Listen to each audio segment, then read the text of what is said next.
Okay, back to the beginnings of Saturday Night Live.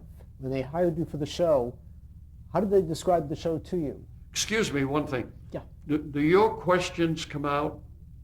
Are they picking up your questions? What you're asking me? I mean, that's going to be audio on there. Oh, I see. Okay. All right. When you got hired to work Saturday Night Live as the announcer, how did they describe the job to you, and what did they say this show was going to be? Oh, just going to be a variety show, and I'm an announcer. I guess I assumed I'm going to mention the cast. There's so many programs that I did. I wasn't even a part of the show.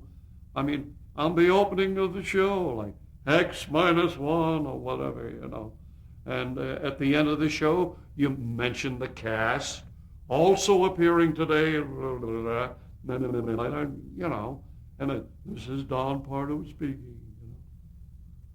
But I liked that at one time when we first started the first 5 years. Lorne Michaels used to write my closings of the show. And it was very clever, And I loved it because the last line was always, this is Don Pardo saying, this is Don Pardo speaking. I love that because I got two Don Pardos in there. But then we eliminated after a number of years because of the repeats. I can't say that David Schwartz is going to be your host next week, or somebody, So when the show is repeated, we don't know. The first show with George Carlin. Yeah. Now, I understand that. What do you remember about I remember the second one, as a matter of fact, I think. Paul Simon. And the third one, Rob Reiner and his wife.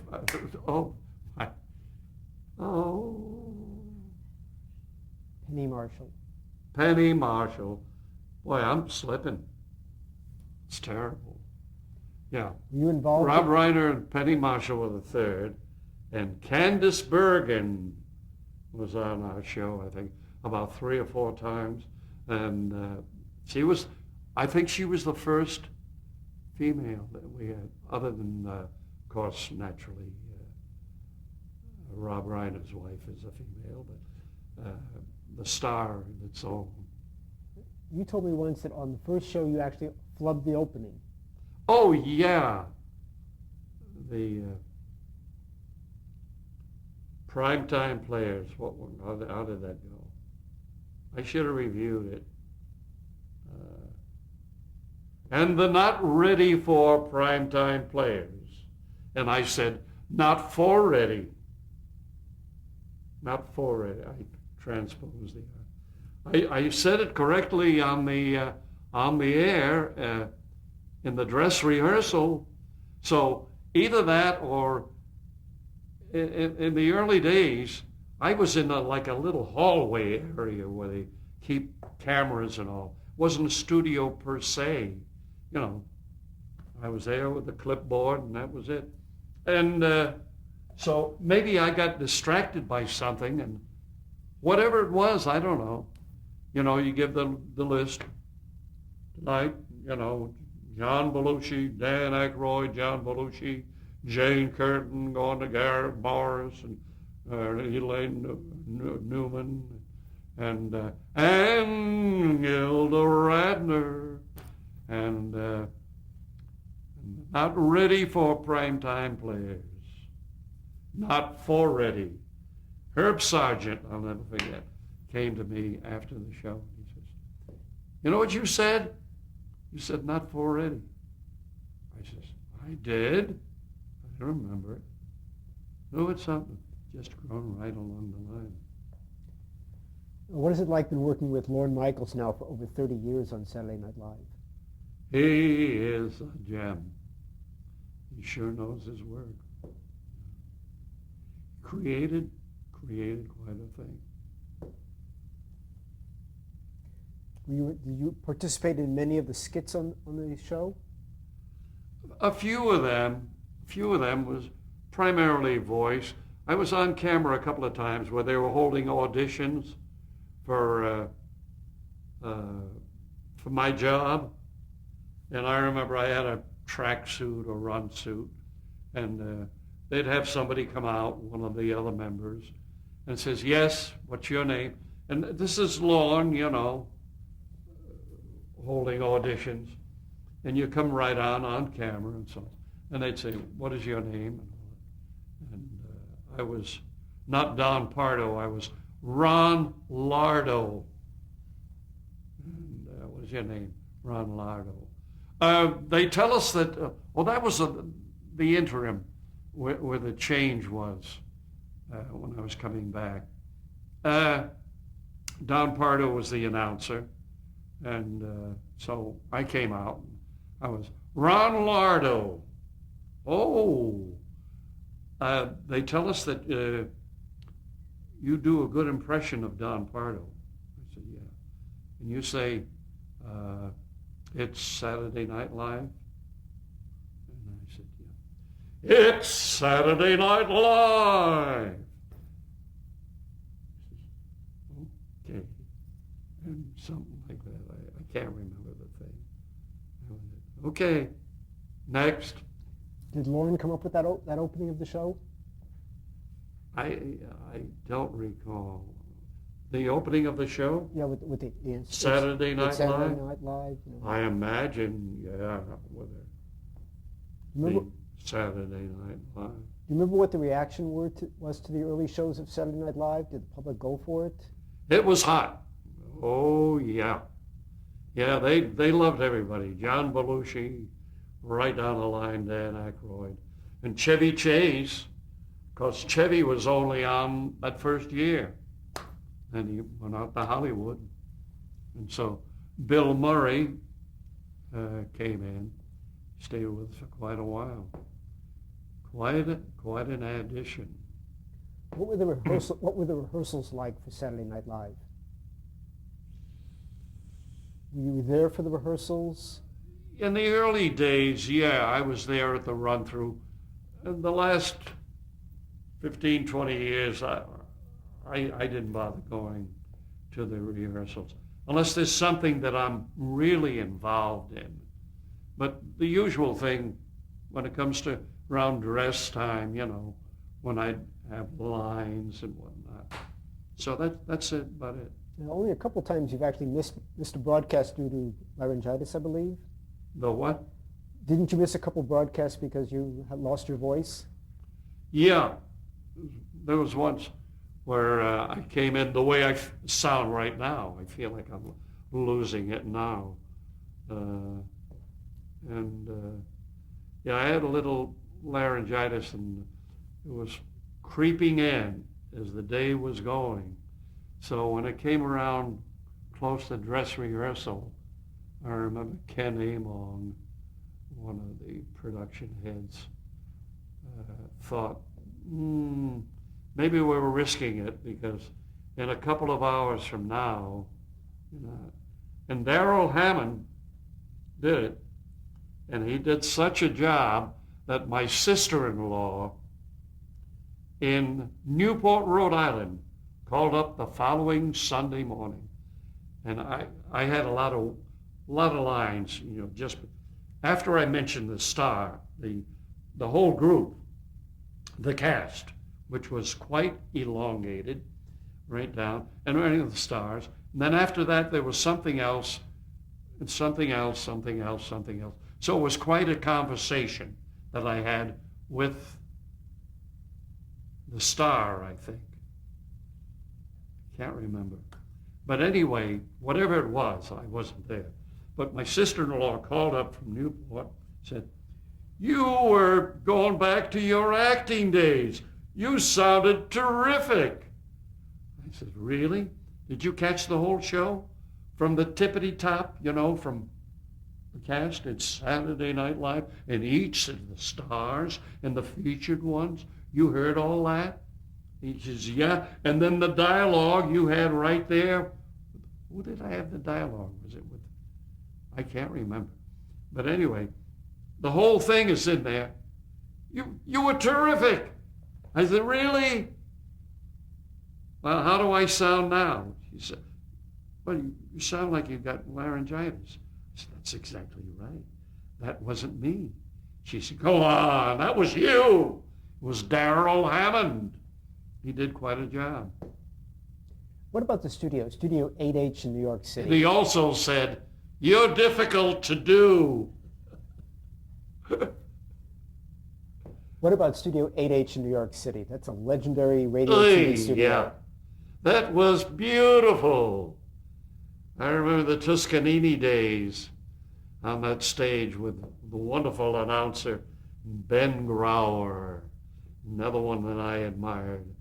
So I used to put it on Sundays. It was on Sundays, 5 to 6. So as I say, my big function is putting it on, right? I went through all that. And then at the end of the show, you said on time at 59:25, this is, I don't know if we added the this is NBC. No, then it was, this is, yeah, maybe so. NBC, the National Broadcasting Company. Bong, bong, bong. Then the carry light would drop. You were off the air. Then you went down to your next assignment, whatever. Put another show on.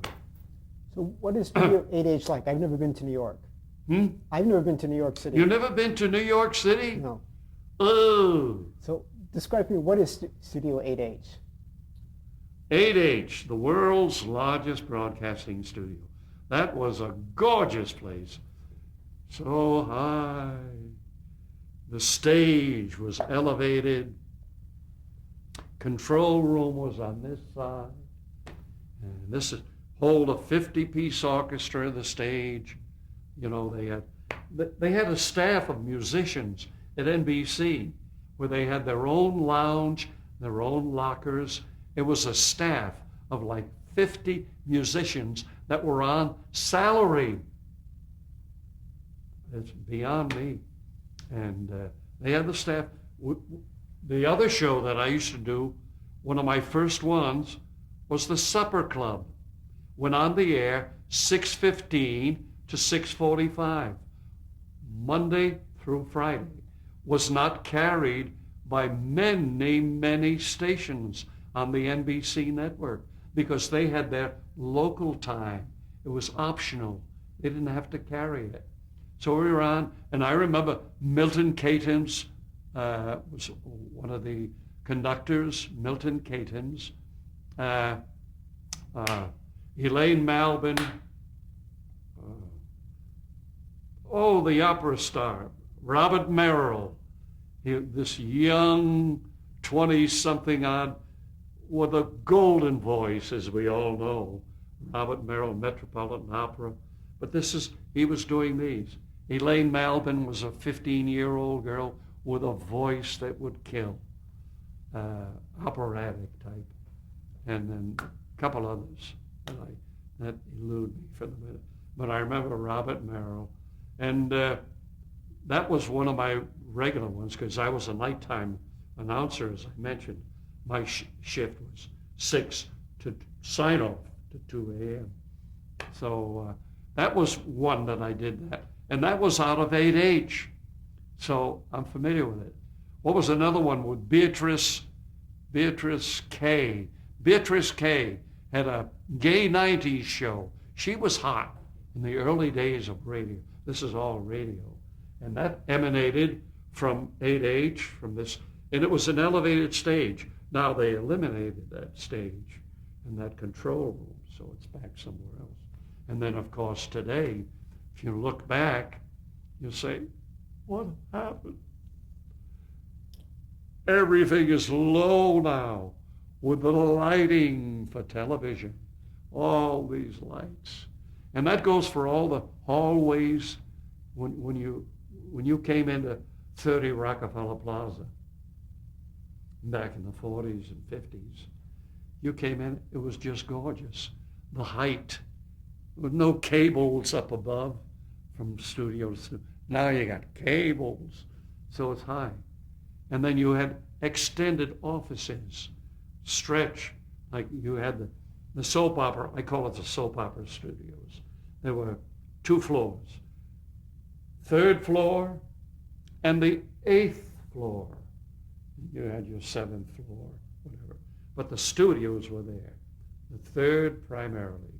You had 3A, 3B, all the way down the line. And you'd find that they had benches right there. And all these striving actors. I remember the first time I met Peepers, Tony Randall, from Oklahoma, or wherever he came from, to you. Always, of all the actors, dressed impeccably with a suit of clothes.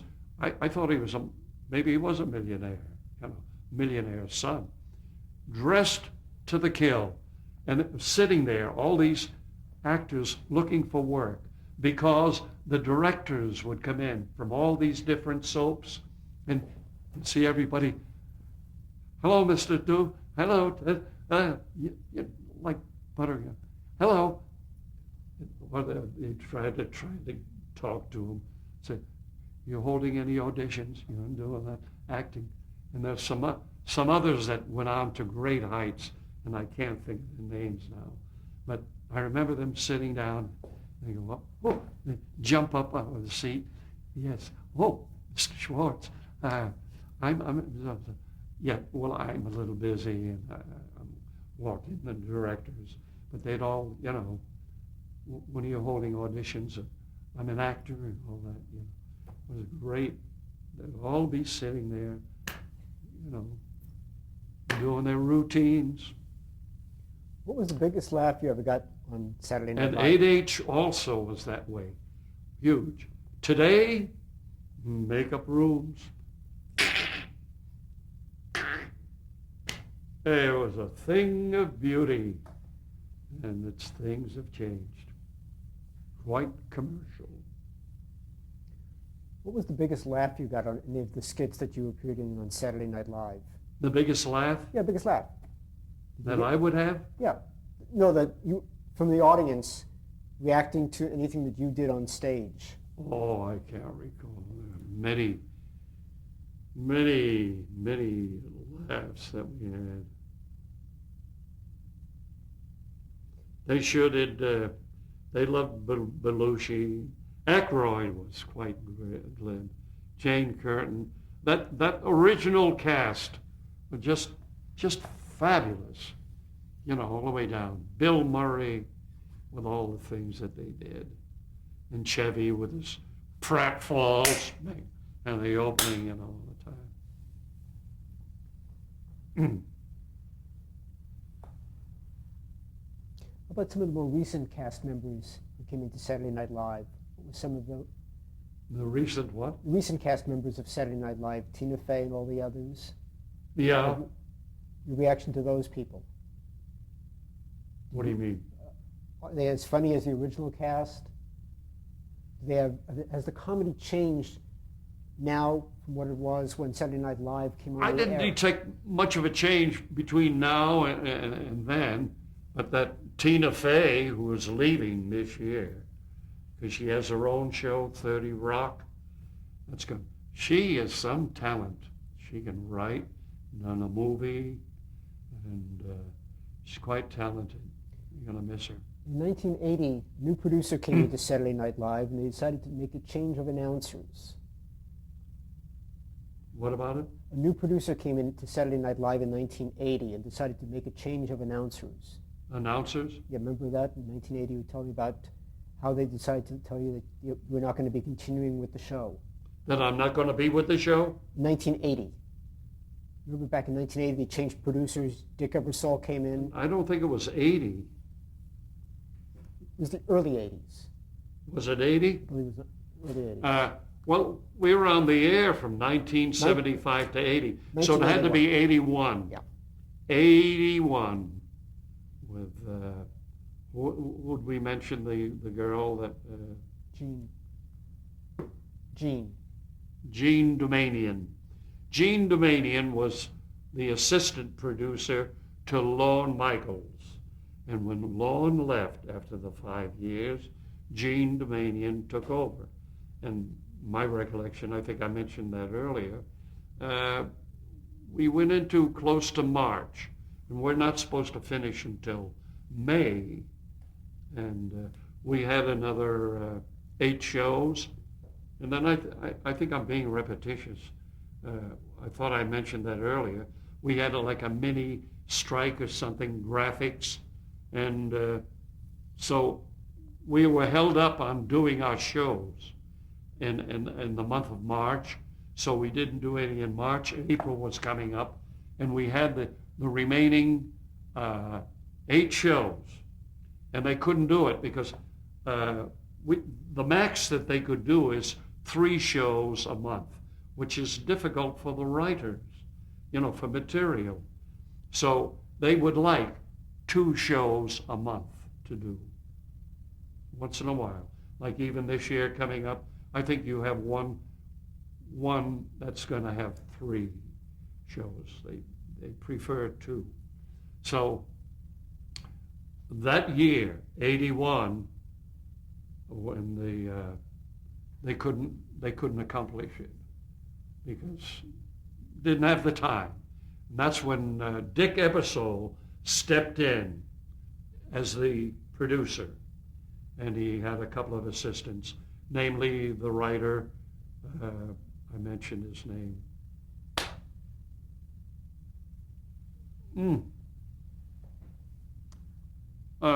Michael O'Donoghue. Michael O'Donoghue was his idea to get rid of Don Pardo. Because that was it. They were going to fold up and use repeats. Now that you're bringing back a little recollection. Then they decided, we'll call it a disaster year, and we'll come back in the fall with new scenery, a few new, I think they got this episode.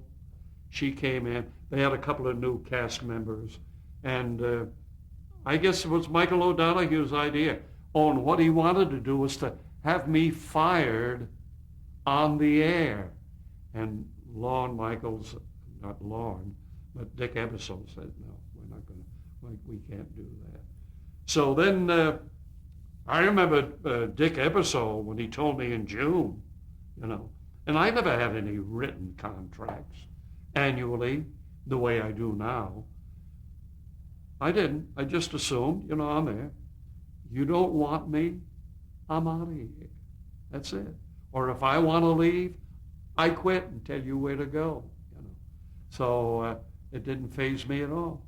But Dick Ebersole he later told me, he says, I was surprised. I thought you'd get nasty, like, what do you mean? After all these years, what do you mean? Yeah. So didn't go into it. I says, well, you want to make a change?